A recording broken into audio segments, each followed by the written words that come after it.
Alors, ce matin, j'ai une prédication dont un mot m'a poursuivi pendant 3 semaines. Un mot. Je ne sais pas si ça vous arrive des fois où vous avez des choses que le Seigneur vous permet d'entendre ou de voir, et ça vous poursuit dans les jours, dans les semaines. Et sur le coup, je n'ai pas compris pourquoi ce mot-là me venait à l'esprit. Mais je dis, Seigneur, écoute, si ça vient de toi, il y aura certainement quelque chose. Si ça ne vient pas de toi, eh ben, ça va s'envoler et ça va fondre comme neige au soleil. Mais voilà que ce mot, dans mon esprit, insiste et il revient. Et ce mot, c'est laboratoire. Alors vous allez me dire, mais à quoi bien ça peut correspondre par rapport à une prédication du dimanche matin? Laboratoire. Alors je ne parle pas le laboratoire pharmaceutique, mais je parle de laboratoire.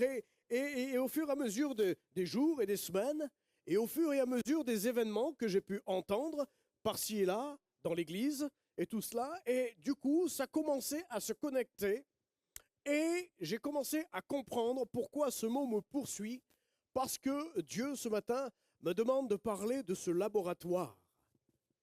Alors, qu'est-ce qu'un laboratoire?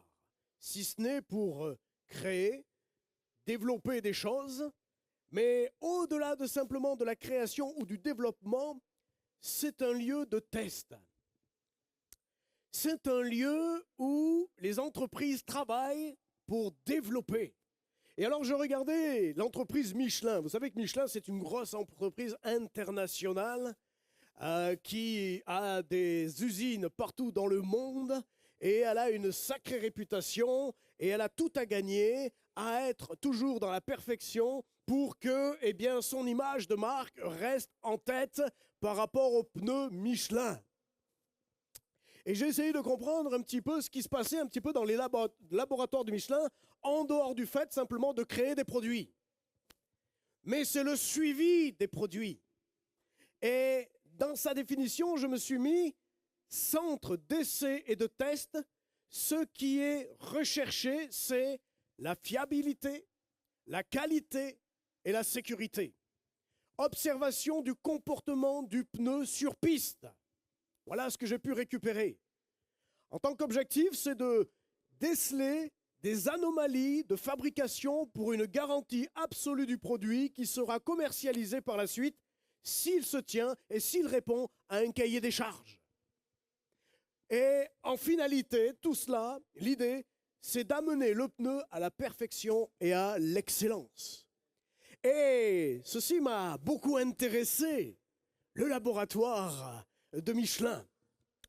Bien sûr que Michelin ne peut pas se permettre de mettre en commerce ou commercialiser des pneus qui ne sont pas fiables. Pourquoi? Parce que c'est leur réputation, mais ça peut être aussi un danger. Et donc Michelin se donne tous les moyens, financiers et autres, pour amener le pneu à la perfection et à l'excellence. Et quand vous trouvez les pneus Michelin en magasin, c'est qu'ils sont bons, c'est qu'ils sont excellents. Et il est vrai que Michelin a une grande réputation au niveau des pneus. J'ai même vu, à ma grande surprise, qu'ils font même des semelles de chaussures Michelin. Je ne sais pas si vous avez déjà vu ça, mais j'étais agréablement surpris parce que c'était des baskets. Et voilà, vous avez le petit bonhomme, vous savez, le petit bonhomme en rond, là, et puis voilà, et puis Michelin. Et cela m'a amené à une réflexion personnelle devant le Seigneur, jusqu'à ce que je comprenne que le Seigneur me met à cœur de partager ce matin, c'est que l'Église, c'est le laboratoire de Dieu. Le laboratoire de Dieu se trouve dans l'Église.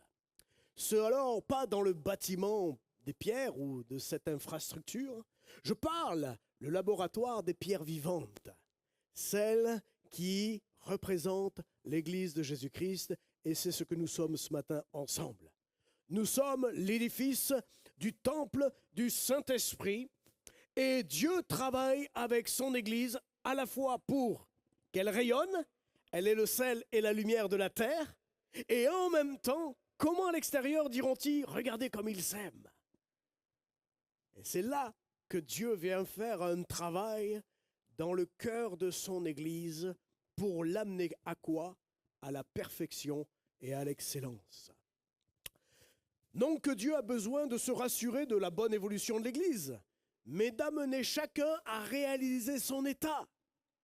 Dieu n'a pas besoin de se rassurer en travaillant avec son Église pour être sûr que ça fonctionne. Il connaît toutes choses, il est Dieu et il sait tout. Mais Dieu veut nous amener, nous, à réaliser là où nous en sommes, nous. Pourquoi?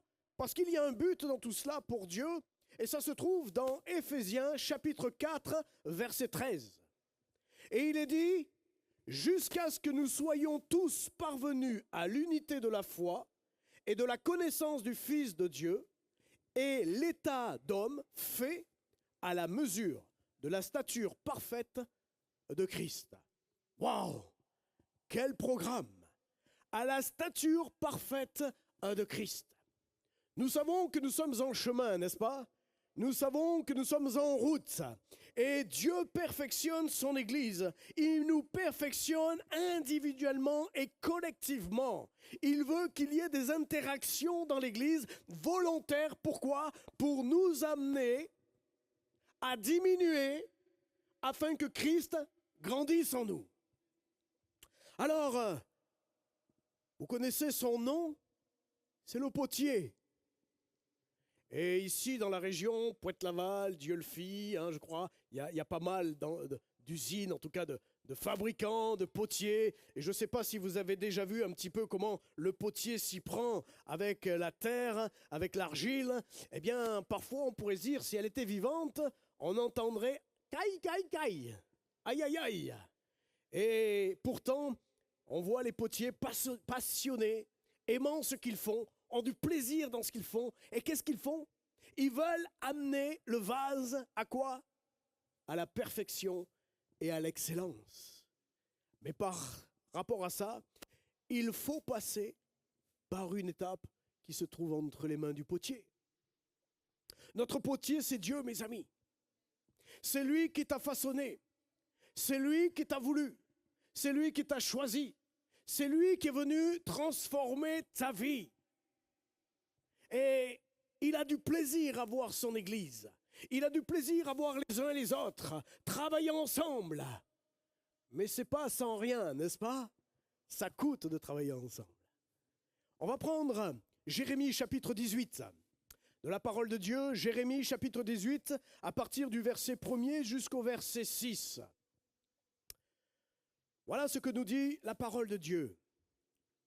La parole qui fut adressée à Jérémie de la part de l'Éternel en ces mots. « Lève-toi et descends dans la maison du potier.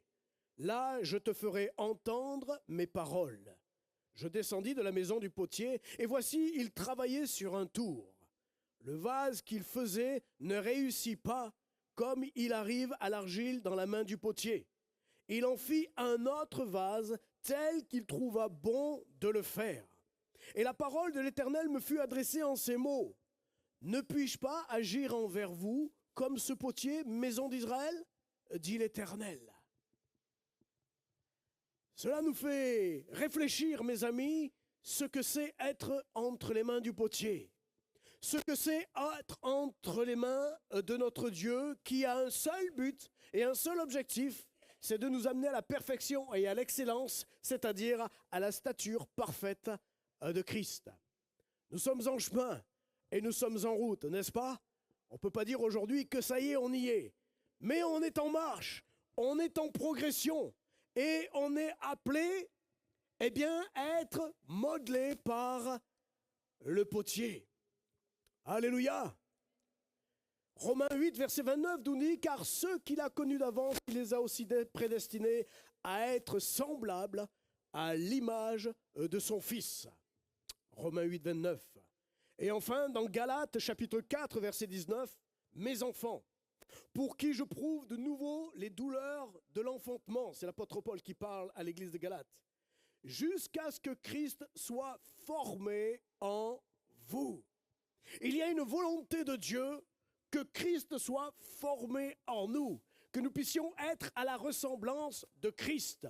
Et pour cela, eh bien, nous avons besoin de nous laisser transformer, changer par notre Dieu. Sans ça, mes amis, nous ne pouvons pas progresser, nous ne pouvons pas avancer. et nous ne pourrons pas atteindre la perfection de Christ. Nous avons besoin de nous abandonner en toutes choses. Quand on chante ce chant, oui, prends tout Seigneur, est-ce que nous mesurons à quel point nous sommes en train de dire à Dieu, me voici, fais de moi ce que tu veux, comme tu l'entends, mais je veux aussi répondre au cahier des charges de mon Dieu, c'est-à-dire arriver à la perfection et à la connaissance de Christ et Christ en moi. Alors, le laboratoire de Dieu, bien sûr, dans l'Église, eh bien, ce sont des hommes, des femmes qui sont conduits, dirigés par le Saint-Esprit, et nous avons beaucoup de joie de nous retrouver ensemble. Mais travailler ensemble, ce n'est pas chose facile. C'est quelque chose qui demande des efforts, de la souplesse, c'est-à-dire qu'il faut avoir un sacré caractère bien formé selon Dieu pour pouvoir être capable de vivre les uns avec les autres, de travailler les uns avec les autres. Alors travailler avec les uns, c'est plutôt facile. C'est plutôt les autres avec qui c'est plus difficile. Et pourtant, Dieu ne nous demande pas de faire de différence. Dieu nous demande de travailler tous ensemble et d'avancer tous ensemble dans la même direction avec un seul objectif, c'est d'être à la mesure de stature parfaite de Christ. Comment les gens de l'extérieur pourront dire « voyez comme ils s'aiment » si au milieu de l'assemblée, il y a des discordes, des disputes, des divisions pour toutes sortes de choses qui finalement amènent la ruine plutôt que Dieu puisse être glorifié. Mon ami, celui que Dieu a mis à tes côtés, c'est celui avec qui Dieu veut que tu travailles. Or, parfois, on aurait envie de choisir les personnes avec qui on travaille, n'est-ce pas? Il y a des personnes avec qui ça passe mieux que d'autres. Mais je veux te dire une chose, si Dieu te l'a mis à côté, ce frère ou cette sœur, c'est que tu es appelé à travailler avec. Pourquoi? Parce que Dieu veut changer ton cœur, parce que Dieu veut changer ta vie, parce que Dieu veut te transformer, il veut te malaxer, il veut t'amener à un caractère selon lui, et afin que ton caractère diminue. Et plus ton caractère diminue, plus c'est le caractère de Christ qui prend le dessus, et plus tu puisses vivre une vie de l'esprit de manière harmonieuse. Et si tu vis en harmonie avec tes frères et sœurs, alors... oui, ils pourront dire, voyez comme ils s'aiment, regardez comme ils s'aiment, il se passe quelque chose. Il y a une différence entre la religion et la relation avec un Dieu vivant. Alléluia! Et c'est pour ça que nous avons besoin, jour après jour, que Dieu vienne nous malaxer et nous changer. Vous connaissez les chrétiens, peignoir, pyjama, café devant la télé dimanche matin en train de regarder des cultes en direct. Alors je ne parle pas de ceux qui ne peuvent pas se déplacer, qui sont en difficulté physiquement. Là, il n'y a pas de problème. Je parle de ceux qui ont pris l'habitude. Comment voulez-vous qu'ils puissent être changés dans leur caractère s'ils ne sont pas confrontés les uns avec les autres? Là, à ce moment-là, c'est facile de dire « j'aime mon prochain ». N'est-ce pas? Ah, moi j'aime l'Église, c'est formidable. L'Église, c'est merveilleux. Mais l'Église, c'est pas ça. L'Église, c'est quand nous sommes les uns avec les autres. Et Dieu dira, quand il y a 2, 3 qui sont présents en mon nom, je suis au milieu d'eux. Donc nous avons besoin de relations les uns avec les autres. Vous avez aussi ces chrétiens qui papillonnent d'église en église. Alors ils prennent le nectar de chaque église, mais ils laissent bien de côté ceux qui les amèneraient à être dans des situations où ils sont appelés à changer. Mais on ne peut pas changer comme ça. On ne peut pas vivre en papillonnant.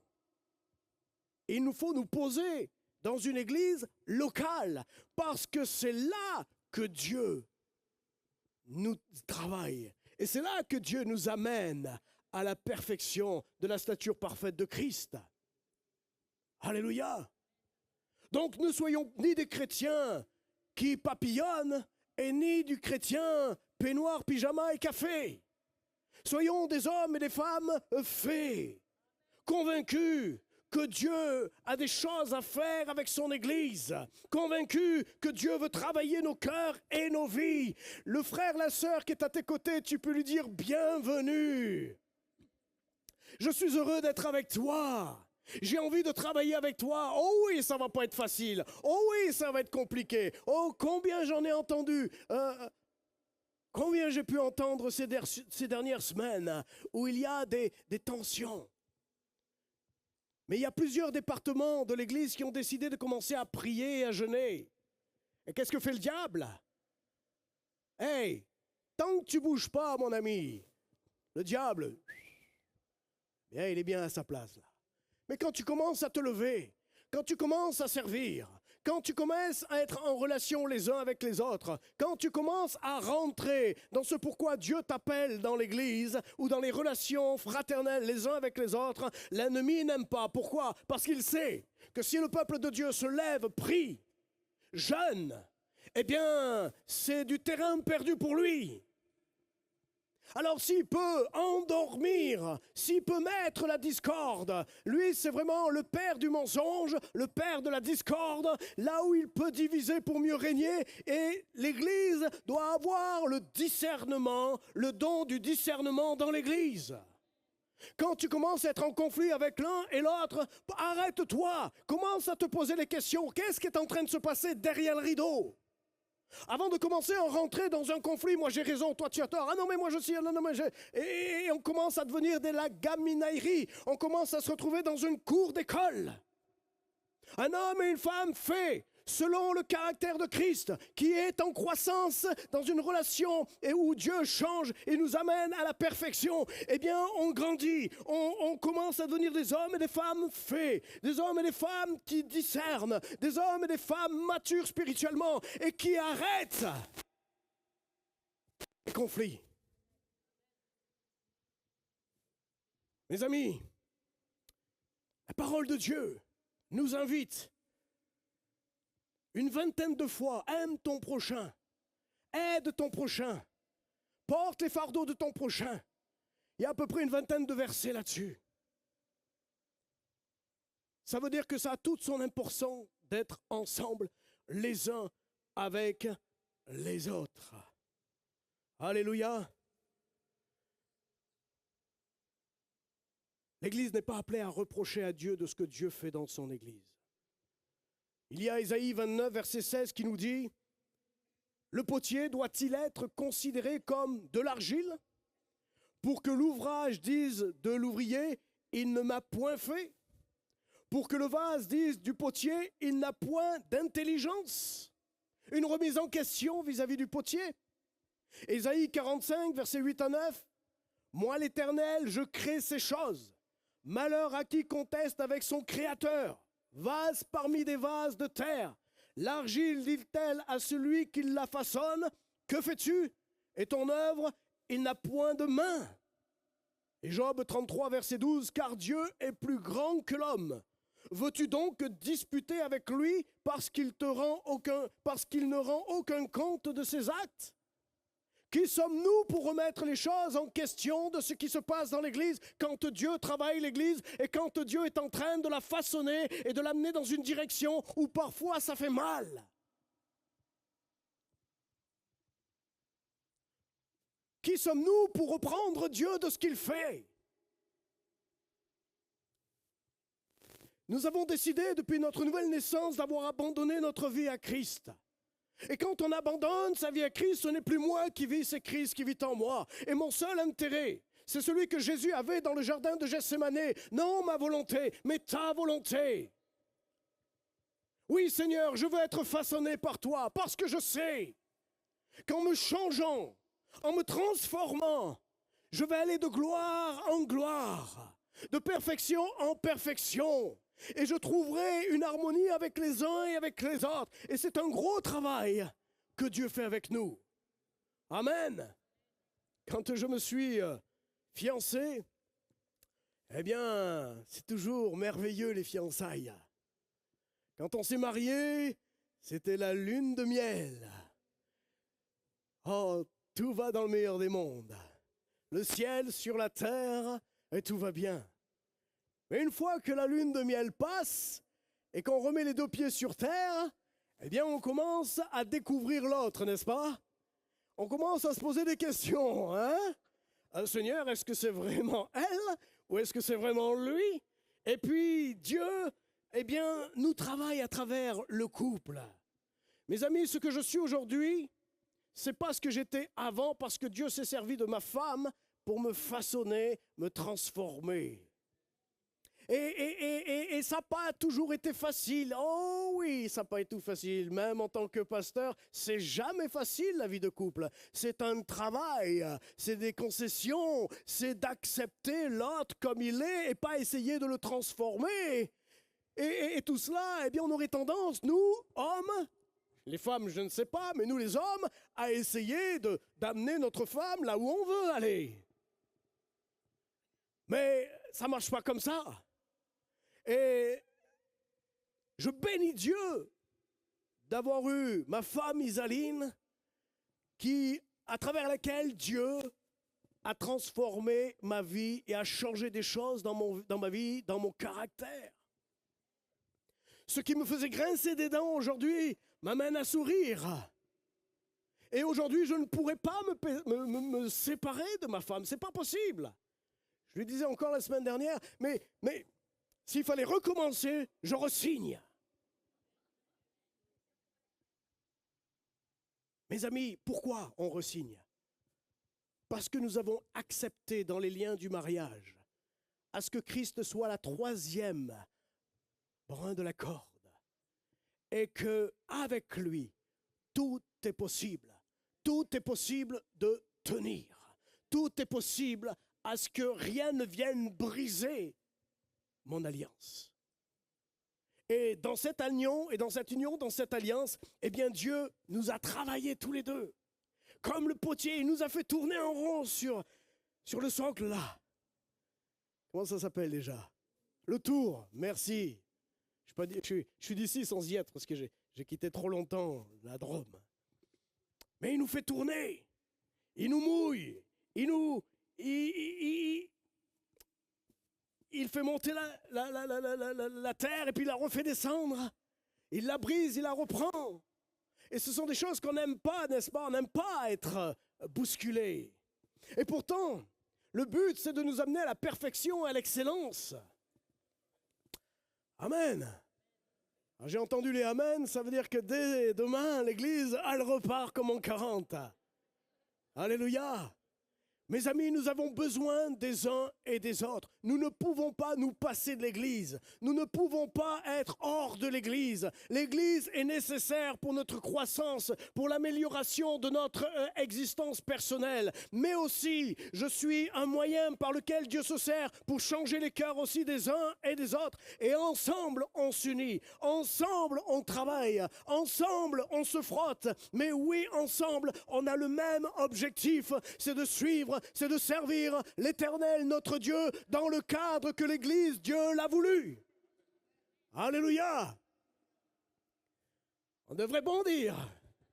Seigneur, merci pour tous mes bien-aimés que tu as mis là en face de moi. Et j'ai envie d'être avec eux. Et s'il y a des moments un peu de tension, eh bien béni sois-tu, Seigneur, parce que derrière quoi, tu as envie de m'apprendre quelque chose. Avant de m'attaquer à mon prochain, eh bien je suis en train de me poser la question, Seigneur, qu'est-ce que tu es en train de me dire? Qu'est-ce que tu veux m'amener à faire? Vous savez, on veut amener les autres à notre niveau à nous. On veut amener les autres à notre perfection à nous. Et alors, eh bien, quand ça ne marche pas dans une équipe, eh bien, on aimerait se débarrasser avec qui ça ne marche pas. Mais ce n'est pas comme ça la vraie vie. Ça, c'est ta conception, c'est ta vision, mais celle de Dieu, elle est où? Il faut que tu diminues. Il faut que tu diminues. Et tu ne peux pas être dans une position haute et amener les autres au même niveau que toi, si ce n'est pas là que Dieu t'attend. En tant que directeur d'établissement, combien de fois j'ai vu, eh bien, des hommes et des femmes, dans les réunions surtout, où ils ont tous raison, ils veulent tous aller au même endroit, mais chacun son chemin, et celui qui ne prend pas le chemin, eh bien, il est en tort. Et après les réunions, vous avez les uns et les autres qui toquent à la porte pour que chacun apporte son point de vue. Pourquoi il ne me suit pas? Pourquoi il... Et c'est un travail de dingue. Et dans le milieu du monde, c'est un travail de fou. Parce que les gens n'ont pas la deuxième dimension qui est spirituelle. compréhension que nous sommes un seul et même corps. Alléluia. Et que si nous sommes un seul et un même corps, alors nous allons tous de l'avant, nous allons tous au même endroit et nous servons tous le même maître, nous avons le même esprit et nous sommes appelés tous ensemble à grandir dans la stature parfaite de Christ. Et que nous ne pouvons pas partir juste avec quelques-uns et les autres on les laisse. Pas de favoritisme au milieu du peuple de Dieu. Alléluia. On a besoin. Moi, je crois en cette parole de Philippiens 1, verset 6. C'est l'apôtre Paul qui parle. Je suis persuadé que celui qui a commencé en vous cette bonne œuvre la rendra parfaite pour le jour de Jésus-Christ. Il la rendra parfaite. Il aime son Église. C'est la prunelle de ses yeux. Tu es la prunelle de ses yeux. Éphésiens 2, 10. Car nous sommes son ouvrage, ayant été créés en Jésus-Christ pour de bonnes œuvres, que Dieu a préparées d'avance afin que nous les pratiquions, nous. Et ça rentre dans l'Église, nous ensemble, afin que nous marchions tous ensemble pour le royaume des cieux. Alléluia. Jacques 1, verset 12. Heureux l'homme qui supporte patiemment la tentation, car après avoir été éprouvé, il recevra la couronne de vie que le Seigneur a promis à ceux qu'il aime. Allez, heureux l'homme qui supporte patiemment. La patience fait partie du fruit de l'esprit, n'est-ce pas? Galates 5, 22. Et le fruit de l'esprit, mes amis, c'est en chacun d'entre nous que ça doit être manifesté. Jésus nous a montré le chemin de la perfection dans le fruit de l'esprit. Pendant tout son ministère, il a manifesté le fruit de l'esprit. C'est à cela que nous sommes appelés aujourd'hui. Mais pour cela, eh bien, il faut que je diminue, afin que Christ grandisse en moi. Amen. Reconnaissons que nous sommes petits. Reconnaissons que nous avons besoin de Dieu les uns et les autres. Ne nous croyons pas debout, mais nous croyons plutôt à être dans l'humilité. Il y a quelques mois, j'avais fait un message sur l'unité dans l'humilité. Il ne peut pas y avoir d'unité sans l'humilité, sinon il va y avoir conflit. On a besoin de reconnaître l'autre au-dessus de nous-mêmes. Et ça, franchement, c'est difficile de reconnaître les dons des autres. Que les dons des autres, j'en ai besoin, comme les autres ont besoin de mes dons. Nous avons besoin des dons des uns et des autres. Je ne peux pas critiquer le don d'un autre, puisque je ne l'ai pas reçu, j'en ai besoin pour être comblé. C'est en cela que nous sommes appelés tous ensemble, dans l'unité, parce que nous sommes un seul et même corps en Christ.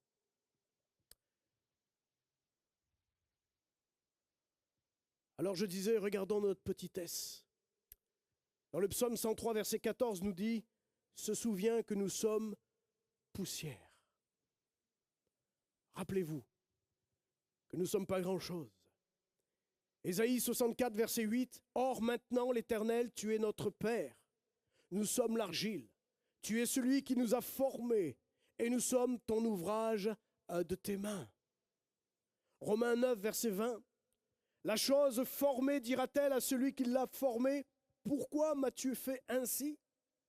Le potier n'a-t-il pas pouvoir sur l'argile pour faire de la même masse un vase d'honneur et un autre déshonneur?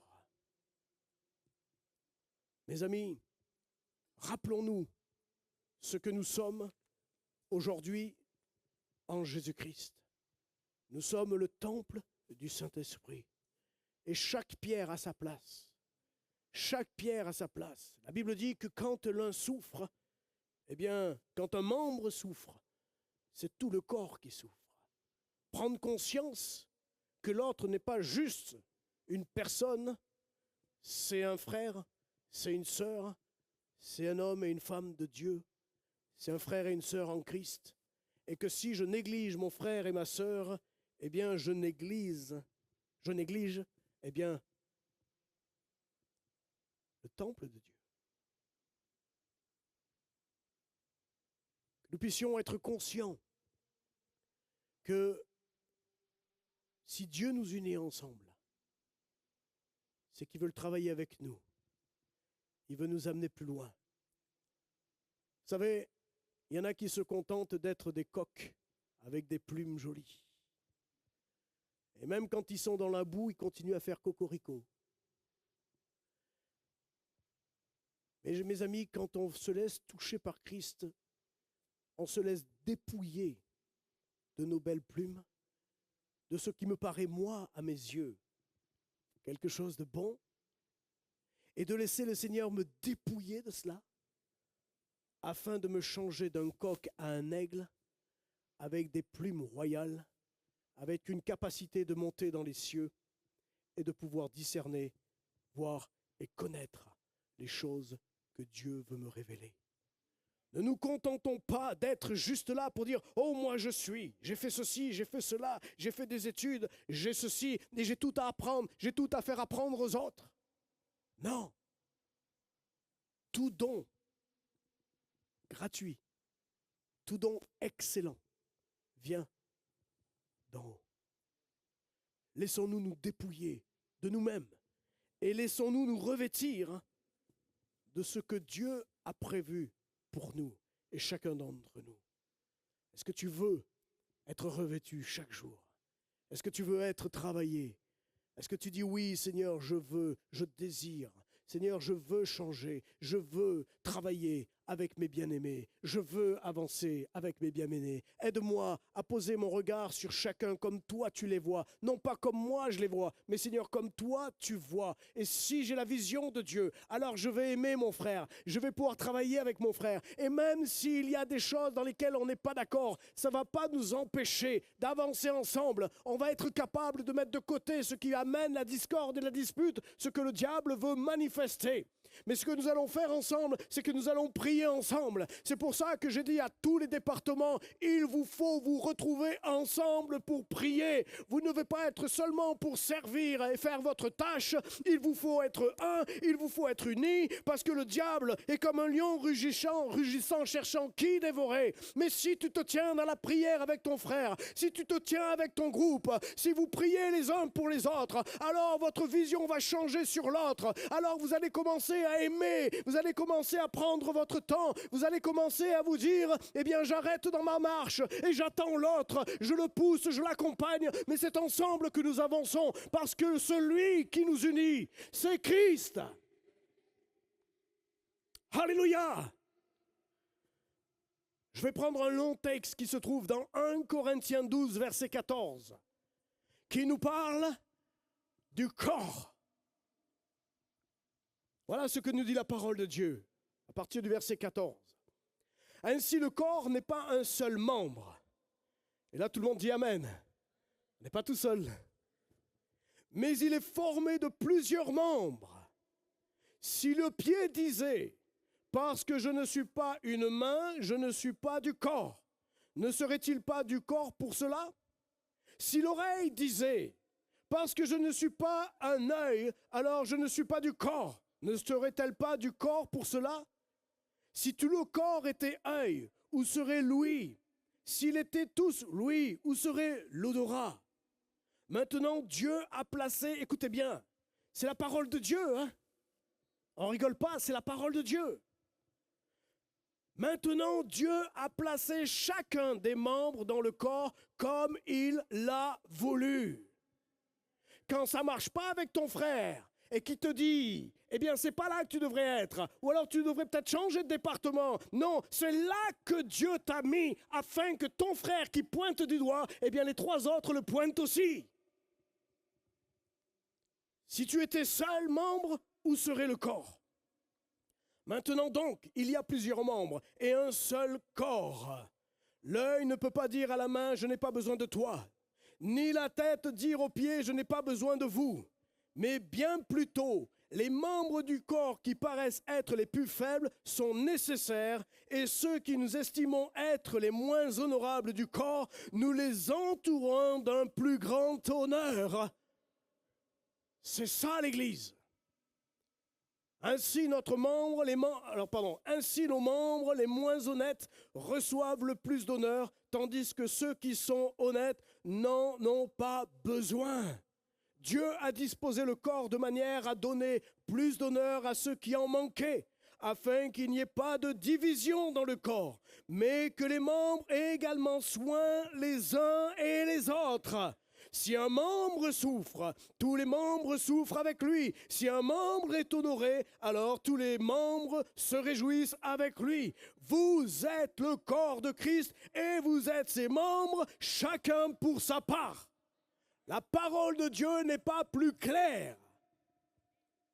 Nous ne pouvons pas jouer avec des textes de Dieu, de la parole de Dieu, pour juste, que les choses, elles m'arrangent. Ton voisin, il te gonfle, bénis-le.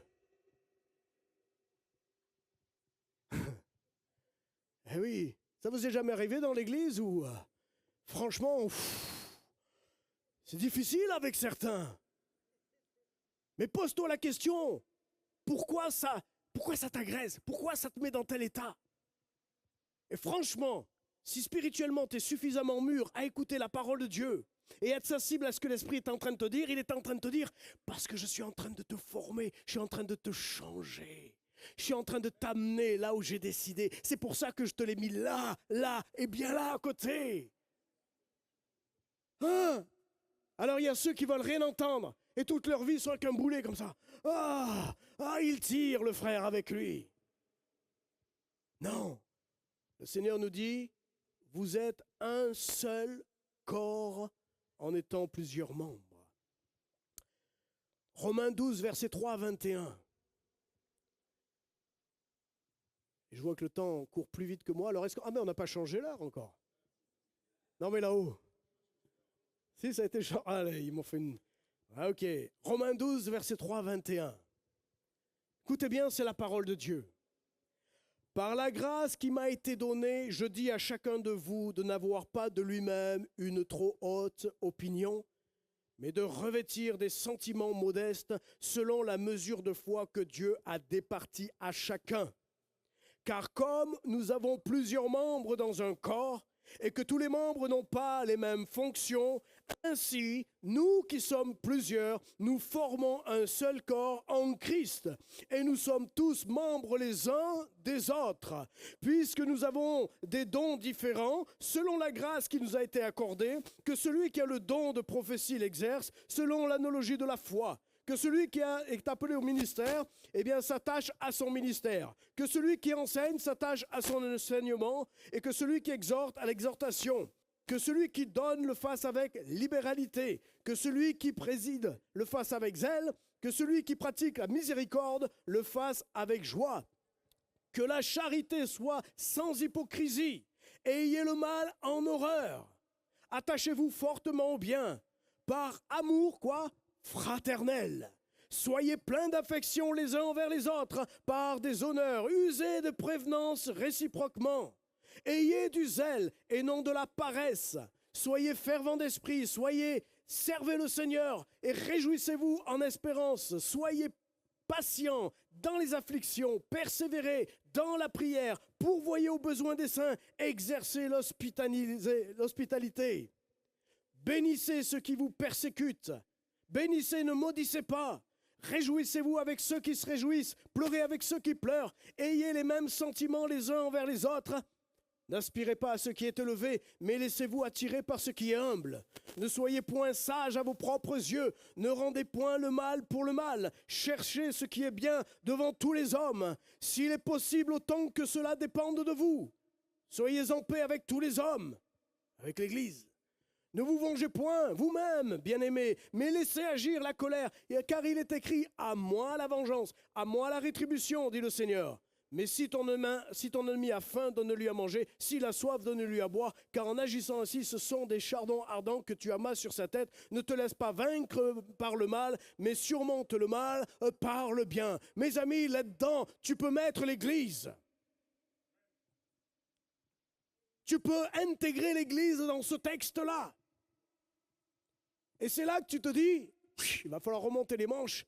Il y a du boulot. Dieu sait que nous sommes imparfaits. Dieu le sait. Mais Dieu veut nous amener à quoi? Eh bien, comme Michelin, il veut nous amener à la perfection et à l'excellence. Et il veut que nous puissions refléter Christ. Il veut que nous puissions avoir cette parfaite stature, parfaite de Christ. Mon ami, est-ce que tu es prêt à payer le prix? Est-ce que tu es prêt à dire oui? Est-ce que tu es prêt à remonter les manches? Ou est-ce que c'est le moment de partir parce que tu ne veux pas changer? Pas changer, c'est mourir. Pas changer, c'est de s'éloigner de Dieu.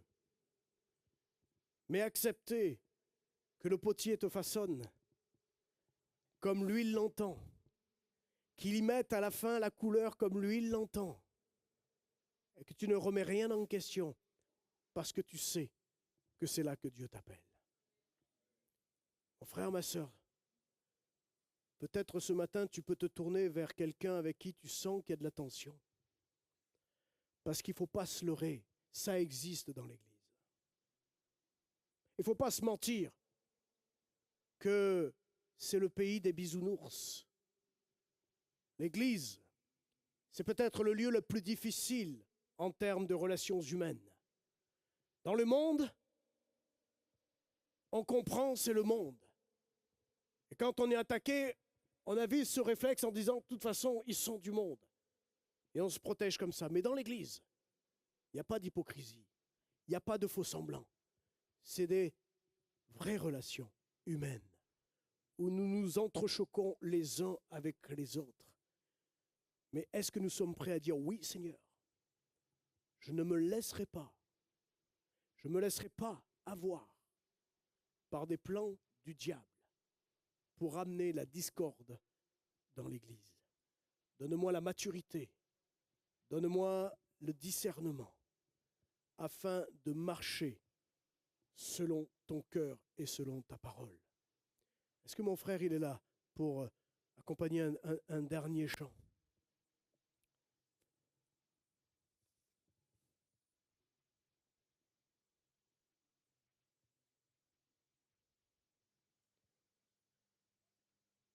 Mes amis, en tant que pasteur, ma préoccupation, c'est que l'Église soit une Église où l'amour de Christ est manifesté.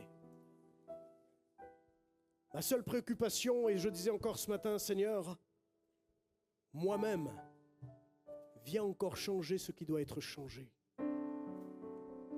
Viens épurer en moi ce qui doit être épuré. Mais qu'aucun obstacle puisse venir empêcher cette œuvre dans ma vie. Seigneur, regarde si je suis sur une mauvaise voie. Et si je le suis, alors ramène-moi sur la voie de l'éternité. Seigneur, regarde, amène-moi à m'examiner en moi-même s'il y a une personne dans l'Église, de ma famille spirituelle, avec qui je suis en conflit. Aide-moi, Seigneur. S'il te plaît, ta grâce. Je ne veux pas être une pierre d'achoppement pour mon frère et pour ma sœur. Je veux être un homme et une femme remplis de l'Esprit et dirigés par l'Esprit. Et si je suis dirigé par l'Esprit, alors je peux manifester la grâce, je peux manifester le don de l'Esprit, le fruit de l'Esprit. Il y a peut-être des querelles qui sont là depuis des années et des siècles, ou que l'on a enfouies et qu'on ne veut plus les revoir, mais on a enfoui. Tu ne pourras pas faire plus de progrès. Mais le Seigneur veut t'aider à déterrer, à retirer la terre, le sable que tu as mis par-dessus ton problème, le problème relationnel avec un frère. Peut-être un non-pardon, peut-être un non de réconciliation. C'est le temps parce que nous sommes dans le temps de la grâce. Et c'est dans le temps de la grâce que Dieu veut faire et veut accomplir dans son Église. Parce que là où il y a le pardon, là où il y a la réconciliation, alors il y a la bénédiction. Et une Église qui vit dans cette relation les uns avec les autres, en parfaite relation, avec ce désir de plaire à Dieu, avec ce désir de plaire au Seigneur. C'est quelqu'un qui a le désir, si quelqu'un a ce désir-là, eh bien là, le Saint-Esprit peut faire quelque chose. Dieu ne fera jamais sans l'accord de quelqu'un. Dieu ne fera jamais sans que tu dises, oui Seigneur, viens me briser en moi les choses dans lesquelles je n'ai pas pu régler. Oui Seigneur, viens travailler mon caractère. Ma femme me dit que j'ai un caractère de cochon.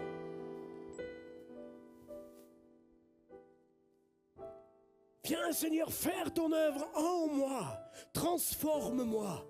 Fais de moi, comme tu l'as dit, je suis une nouvelle créature. Alors si je suis une nouvelle créature, ça veut dire que j'ai un cœur prêt et accepte que Dieu agisse en moi pour être à la ressemblance de Christ. Est-ce qu'on peut prendre quelques instants en écoutant ce chant et soi-même se poser des questions? Seigneur, regarde où j'en suis. Regarde ce qui doit être travaillé dans mon cœur et dans ma vie, afin que je puisse le faire et de ne plus avoir de boulet dans ma vie. Alléluia, Seigneur.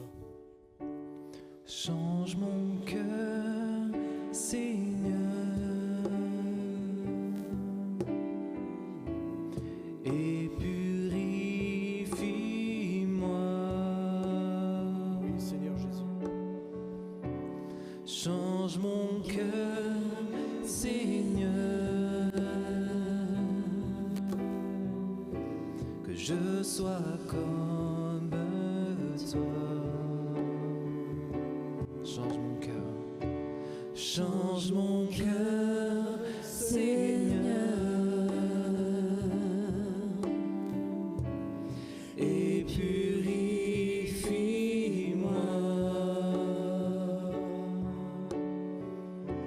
Change mon cœur, Seigneur,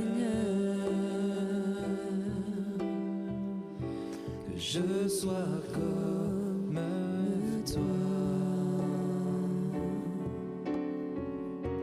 Jésus, tu es le potier, je suis l'argile. Brise-moi, façonne-moi,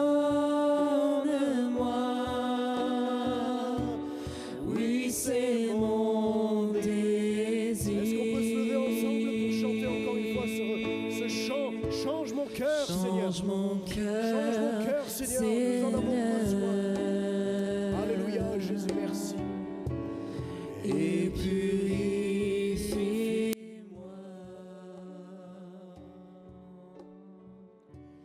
Change mon cœur, Seigneur, que je sois comme toi. Jésus, tu es le potier. Jésus, tu es le potier, je suis l'argile. Brise-moi, façonne-moi, oui c'est mon désir.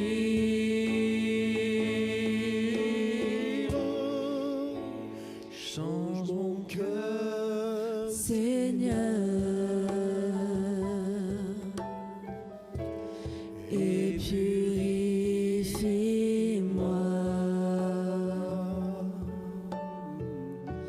Change mon cœur, Seigneur,